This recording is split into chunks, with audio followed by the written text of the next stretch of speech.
La actual pandemia en la que llevamos inmersos tantos meses está demostrando el verdadero valor de la ciencia.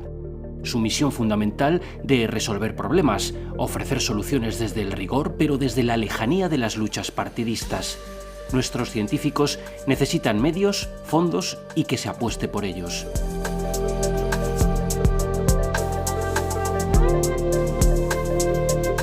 Los que serán los científicos del mañana comienzan a dar sus primeros pasos en la universidad. Por ejemplo, en nuestra Facultad de Ciencias, desde donde vamos a analizar en este programa cómo se afronta el actual momento de incertidumbre y de cambios radicales. También reflexionaremos acerca de cómo está llegando a la sociedad el mensaje científico en medio de una saturación de informaciones, datos y todo tipo de intereses.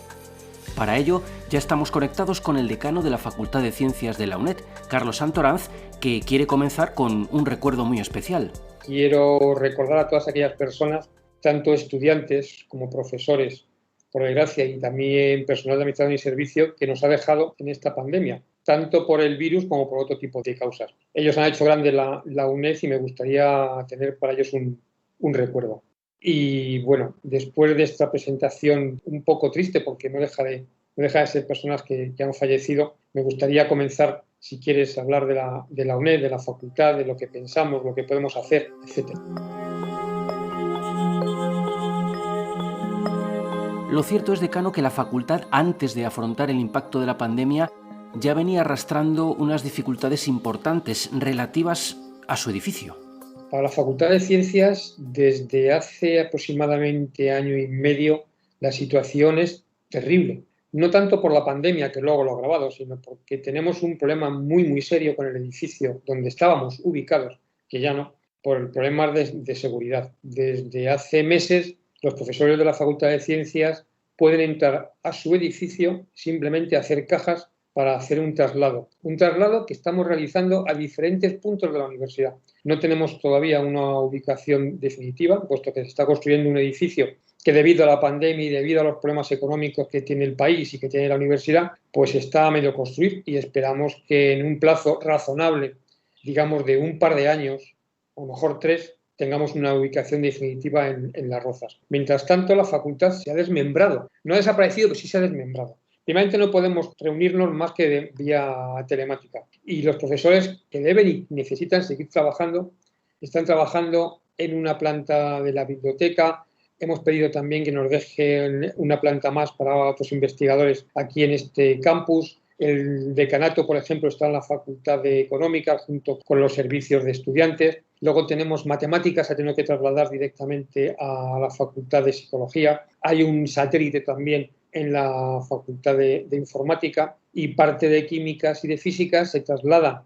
Unos han podido trasladar una parte pequeña, en total se han trasladado como unas 70 personas de personal de PDI, de profesores, al centro asociado. Y desde aquí quiero agradecer al director del centro asociado, el profesor Zapardiel, que antes también fue decano de la Facultad de Ciencias, y al rectorado también, desde luego, por la colaboración y por el trabajo que han hecho para que nos podamos trasladar, pero quedamos por trasladar todavía del orden de 70 personas. Tenemos 70 personas que no pueden ubicarse en ningún lado. Y estamos esperando que comience la construcción de una especie de casamatas, bungalows o como se quiera llamar, porque tiene muchos nombres, también se llaman caracolas o prefabricados, en el campus que hay en Las Rozas, para poder montar los laboratorios tanto de investigación, porque no hay que olvidar que no hay que parar la investigación, como para los estudiantes para que puedan hacer prácticas. Eso lleva también su tiempo, se supone que para Navidad estarán ya construidos, pero Ciencias parece tener la mala suerte de que se va a construir en una zona donde hubo combates en la Guerra Civil y entonces hay restos arqueológicos de la Guerra Civil que tienen que determinar si se puede o no se puede construir ahí. Esperemos que sí, porque estaba dentro del plan de construcción del campus tecnológico de la UNED en Las Rozas, pero aún no tenemos el permiso para que se puedan construir. Además de esto, tenemos en cuenta la pandemia por la situación, digamos, crítica y en un sentido bastante claro, no es un eufemismo decir que no es crítica. Y tenemos una facultad dividida en muchas partes no tiene edificio y encima no podemos reunirnos ni podemos mantener nuestro trabajo habitual.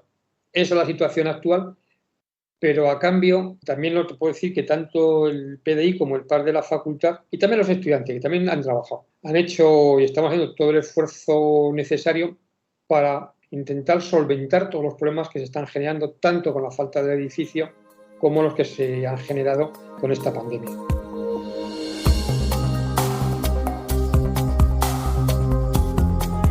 ¿Y cómo se afronta entonces este nuevo curso plagado de dudas e incertidumbres por todas partes?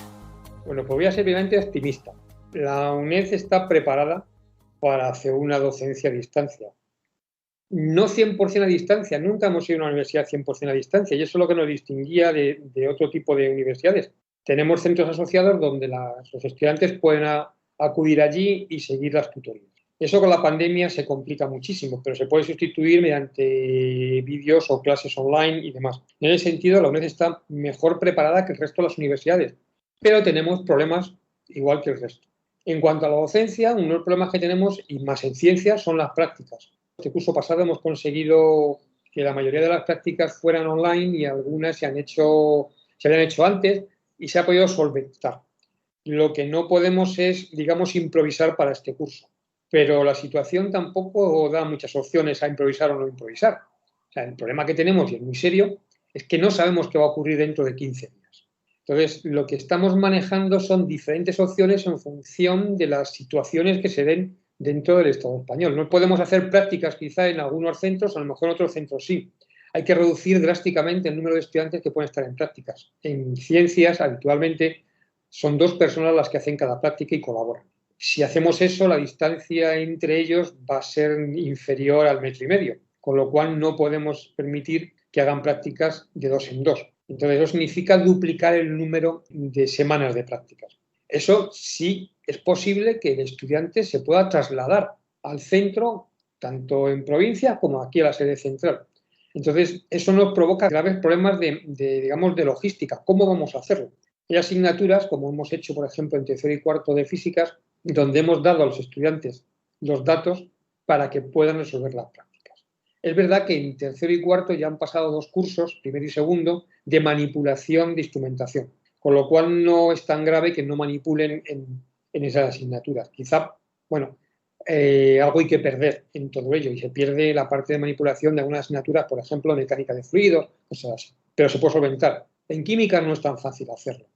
Y en biología, pues depende de las asignaturas. Ese es, digamos, el problema más grave que tenemos en cuanto a la docencia.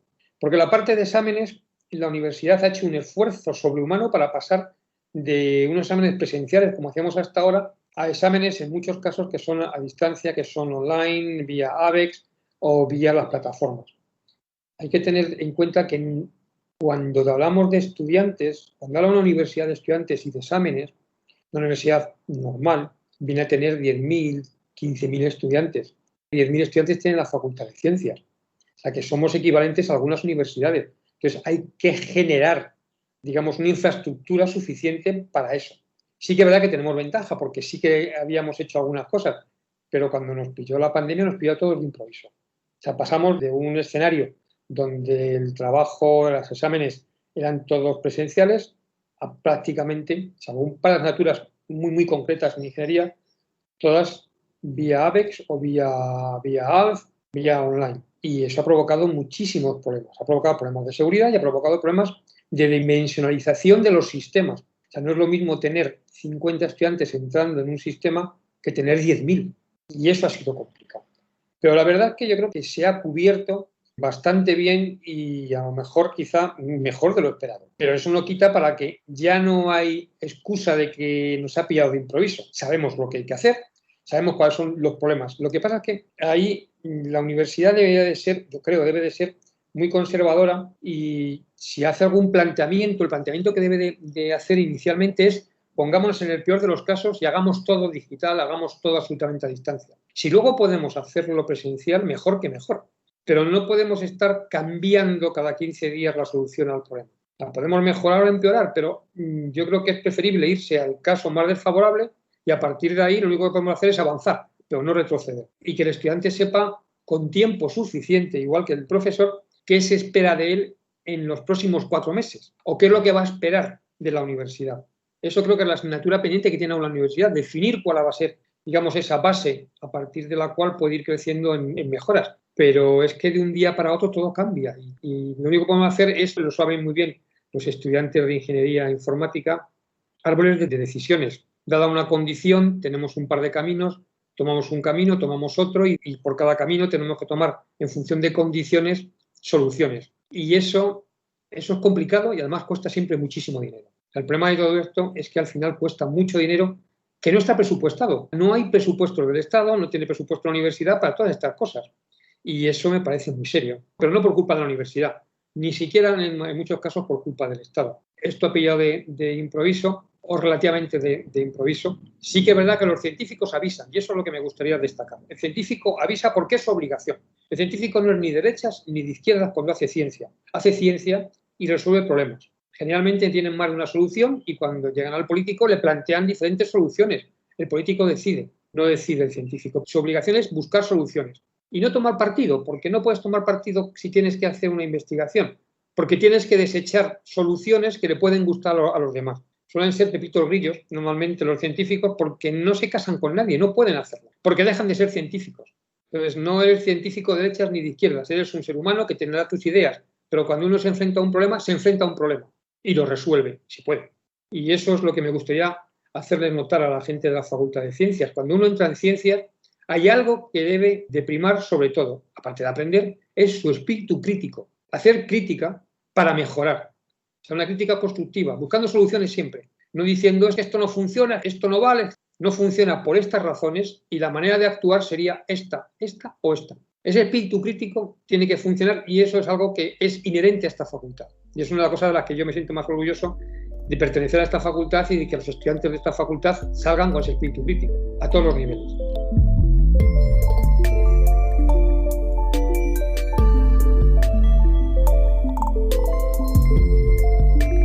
En cuanto a titulaciones, ¿hay alguna novedad reseñable? Es que todo es nuevo, todo nos ha cambiado porque, vamos a ver, no hay nada nuevo en cuanto a titulaciones, en principio, pero sí es nuevo el cómo afrontamos las titulaciones, o sea, no tienen nada que ver. Por ejemplo, mis compañeros de Derecho tienen que cambiar la forma de hacer exámenes. Haciendo un examen online no puedes poner preguntas de teoría que vengan en el libro. No se puede hacer así, ni preguntas tipo test que no sean relacionales. O sea, tienes que poner preguntas en las que relaciones conceptos, relaciones teorías, o resuelvas casos prácticos, en nuestro caso en física, matemática, en biología, que resuelvas problemas reales, problemas.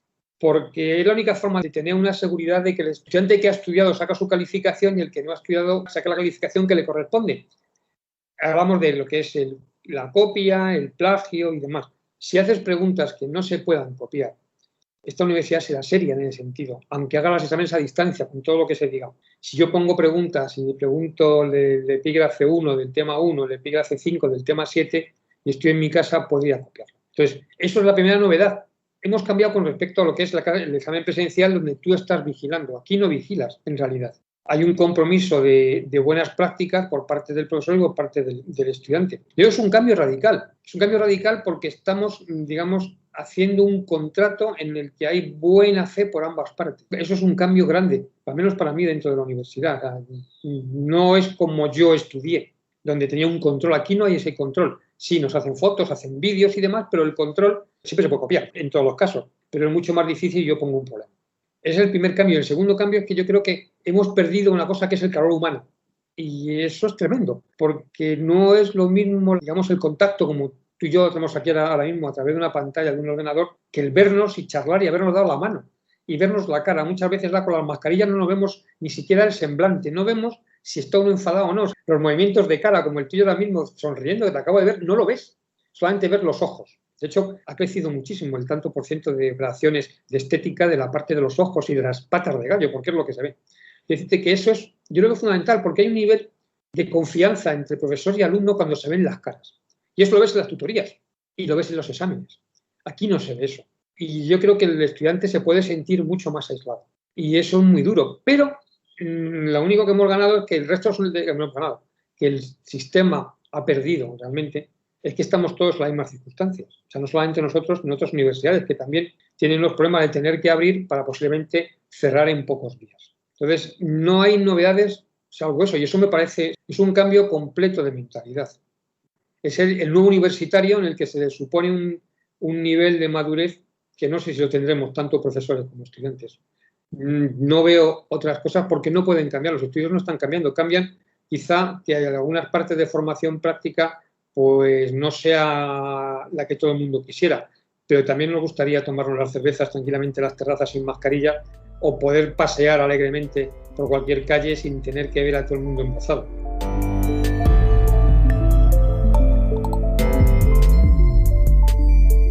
Como decíamos al inicio, durante estos meses se ha estado hablando mucho de ciencia, y a menudo no de la mejor forma ni con el rigor necesario. ¿Cómo está viendo esta situación, el momento que estamos viviendo, como hombre de ciencia y también como profesional cercano al mundo médico? Bueno, me gustaría hablar de los científicos que hablan de ciencia y de los científicos que han hecho política. Yo de los científicos que hacen política no voy a hablar, porque no me parece correcto. El científico hace ciencia. Y, por ejemplo, en el mes de marzo, a primeros de marzo, antes, yo creo que fue como el 4 o el 5 de marzo, una profesora de medio ambiente me envió un link de un vídeo del Kyoto Institute of Technology en Japón, donde se hacían las simulaciones ya entonces de lo que ocurría con la respiración y estornudos en espacios abiertos y espacios cerrados. Y bueno, se veía, lo importante no era cómo era la explosión inicial del estornudo o de la respiración. Lo importante que poner de manifiesto era la dispersión de esas partículas si el entorno era abierto o cerrado. Cómo esas partículas, esas se llaman gotículas, donde está el virus contenido, se esparcían, se dispersaban por la sala y cómo iba aumentando según seguía respirando una persona.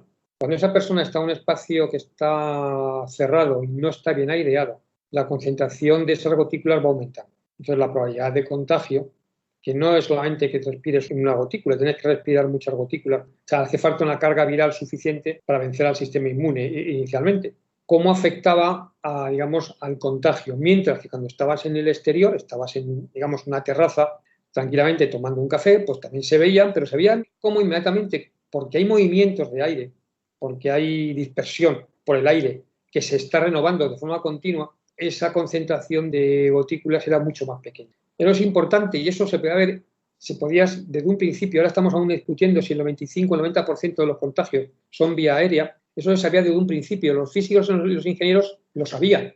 Un compañero mío escribió a primeros también de marzo un artículo sobre las mascarillas, la necesidad de las mascarillas y la necesidad de saber qué tipo de mascarilla tenía que tener cada uno en qué circunstancias.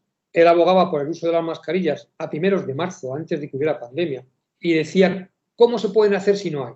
Yo recuerdo que me recomendó comprar unas bayetas, porque unas bayetas, unas que se usan para limpiar los fregaderos, son magníficas porque el tanto por ciento, digamos, de retención de esas gotículas al exterior era del 90%. Entonces yo me acuerdo que me hice unas según su consejo en casa. Y cuando salimos a la calle, cuando no eran obligatorias, cuando eran quizá convenientes, aunque no mucho, porque no nos ahogábamos, eso sí que es verdad, que no nos ahogábamos, pero nada más. Yo salí a la calle con ese tipo de mascarillas, porque no había entonces. Que conste que la Facultad de Ciencias, inmediatamente que se declaró la pandemia y tuvimos que volver a casa, donó todas las mascarillas que tenía al Consejo de Rectores. Donamos las mascarillas, los guantes, pusimos a disposición del Ministerio 4 personas técnicos en PCRs y 3 máquinas capaces de hacer PCRs. La capacidad era reducida, podíamos hacer a lo mejor 100 al día, pero bueno, teníamos 100 PCRs que podíamos haber hecho y teníamos que haber personas dispuestas a hacerlas, conocedoras desde la técnica por el uso diario. Estamos aún esperando que nos llamen. Sí se entregó el material, pero se hizo caso omiso de este ofrecimiento. Y eso quiere decir que la ciencia siempre está dispuesta. A nosotros nos da igual que sean unos de un partido, que sean de otro, que sean comunidad, que sea Estado. Tenemos personas que pueden resolver problemas y tenemos las máquinas que pueden colaborar para resolverlos. Eso es nuestra misión. Y nuestra misión es decir cuál es el grado de penetración de esas gotículas, si tenemos una mascarilla o tenemos otra, y cuáles habría que utilizar en el caso de salir por la calle, de estar reunido o de hacer cualquier otra cosa. O saber cuánto hay que airear una habitación, a qué distancia hay que estar. Esa es la misión de los científicos. Igual que la misión de los científicos, que ha sido verdaderamente complicada, es hacer la simulación de las curvas de pandemia. No se puede hacer una simulación si los datos que tenemos son falsos y están variando de un día al siguiente. O sea, la ciencia se basa en datos reales. Y aunque sea malo, lo aceptamos. Y no, aunque no nos guste, nos hemos equivocado, pero el dato se mantiene, salvo que tengamos alguna forma de, digamos, descartarlo científicamente. Pero claro, pedir a un científico que sea capaz de predecir el futuro, que es lo que se le pedía con las curvas de pandemia, si le falseó los datos iniciales, es imposible. Ya puede ser el mejor científico del mundo, que no puede ser si la condición de la que parte es falsa. Entonces, en ese sentido ha habido aportaciones científicas, pero claro, no siempre lo que aporta un científico es lo que quieren oír los demás. O sea, nosotros no es que nos lo dan prendas, es que es lo que hay. O sea, si la curva sigue creciendo y sigue creciendo, no vamos a decir que vemos unos brotes verdes o un horizonte, una luz al final del túnel. No, vemos lo que estamos viendo y predecimos lo que podemos predecir. Se hablaba mucho del cambio de la pendiente de la curva. Pues la verdad es que no se veía el cambio de la pendiente de la curva por ningún lado y se decía, no, estamos próximos. Se lo están inventando. O sea, eso es un político que se lo inventa y me da igual el partido. El científico te dice la pendiente tiene esta forma y la curva sigue siendo creciente y tiene esta curvatura y entonces esto no tiene pinta de que se vaya a torcer de forma próxima. Y eso es lo que hace un científico. Y de verdad que entra en muchísimas partes de la historia. Se está hablando y se ha hablado hace días sobre el problema de que en una parte de la calle está confinado y en otra parte de la calle no. Eso se llama sistemas en los que son discontinuos. Y normalmente en ciencia casi todo es continuo, pero cuando hay que tomar decisiones hay que poner el límite en algún sitio. Y si se hace, bueno, pares e impares, vale, pero ya en la esquina no. Y de la esquina dirá que ¿por qué a mí no? Nosotros lo llamamos eso las aminopatías. El de a mí no me pasa y sin embargo sí nos pasa. Sí pasa y le pasa a mucha gente. Y además yo, por desgracia, lo he sufrido. Entonces, la ciencia está para resolver problemas. Lo intenta resolver, da soluciones. A nosotros nos toca decidir cuál es la que elige el Estado o el gobierno o la comunidad o la universidad, incluso la facultad. Estamos para resolverlos, somos los técnicos. Y hay que fijarse en la cantidad de personas que aprecian el trabajo de biólogos, de virólogos, de médicos que están buscando una vacuna. Y se pide aceleración. Hay tiempos que no se pueden recortar, pero la aceleración significa dinero y algo fundamental, infraestructura. No se puede comprar científico, no se puede crear un científico de día a mañana con dinero. Hay que crearlo durante mucho tiempo, hay que mantenerlo. Como vemos ahora mismo, había que mimarlos, porque nos van a sacar el problema. Aunque tengamos vacuna no saldremos del problema 100%, pero por lo menos un tanto por ciento grande de la población sí saldría de este agujero. Ciencias es fundamental para poder progresar, e incluso ahora no solamente para poder progresar, sino para poder seguir viviendo.